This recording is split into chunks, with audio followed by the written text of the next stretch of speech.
सो मैं इंस्टाग्राम पे एक रील देखी जो बहुत ज़्यादा प्रॉब्लमेटिक रखी। कृपया एक बार इसका नज़र डालिए। What's the worst mental health advice that you have ever heard? Deep breathing for anxiety. If somebody is telling you use deep breathing or something like 5 4 3 2 1 technique for anxiety attacks or panic attacks, just know that this person has zero knowledge and has no gravitas whatsoever about mental health with respect to that. So move on. सो सबसे ज़्यादा problematic मुझे ये लगा कि deep breathing anxiety के लिए बहुत अच्छी एक टेक्निक है। डीप ब्रीथिंग से माइंडफुलनेस प्रमोट होती है, आपका स्ट्रेस रिड्यूस होता है, पैरासिम्पैथेटिक नर्वस सिस्टम एक्टिवेट होता है, ऑक्सीजन सप्लाई बढ़ती है, मसल टेंशन कम होती है। अगर आप डीप ब्रीथिंग सही तरीके से करते हैं तो आपको बहुत हेल्पफुल रहेगा। अगर आप एंजाइटी से हैं तो मैं क्या करता हूँ जनरली, मैं कहीं लेट जाता हूँ आराम से एंड डीप ब्रीदिंग करनी है लेकिन स्लोली। बट सबसे ज़्यादा प्रॉब्लमेटिक मुझे ये लगा कि जो ये कह रहे हैं वो खुद एक साइकोलॉजिस्ट हैं, प्रैक्टिसिंग साइकोलॉजिस्ट।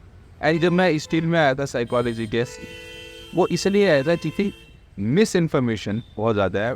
वो ठीक बात है, अगर आपको एकदम एक्सट्रीम इसमें एंजाइटी हो रही है या पैनिक अटैक आ रहा है तो डीप ब्रीदिंग शायद काम ना करे, बट ग्राउंडिंग टेक्निक्स एक फर्स्ट एड की तरह है जो आप यूज़ करते हैं अगर आपको एंजाइटी हो रही हो।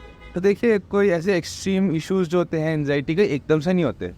वो तब होते हैं जब हम अपने परेशानी को रिप्रेस करते रहें, सप्रेस करते रहें, डील ही ना करें, हेल्दी कोपिंग मैकेनिज्म ना हो। फिर होता है कि बिल्डअप करते करते करते उसका एकदम एक्सट्रीम रूप ले लेती है बीमारी एंड एक्सट्रीम पैनिक अटैक्स या फिर एक्सट्रीम एंजाइटी इश्यूज़ होने लग जाते हैं। लेकिन जनरल वे में जनरली लोगों को एंजाइटी होती है, लेकिन उसे हम ग्राउंडिंग टेक्निक से, माइंडफुलनेस से काफ़ी ज़्यादा हद तक मैनेज कर सकते हैं। तो कभी कभार अगर आप एंजाइटी इश्यूज़ हो रहे हो, एंजाइटी फेस कर रहे हो, just lie down, try to deep slowly, try to take brief breaths slowly.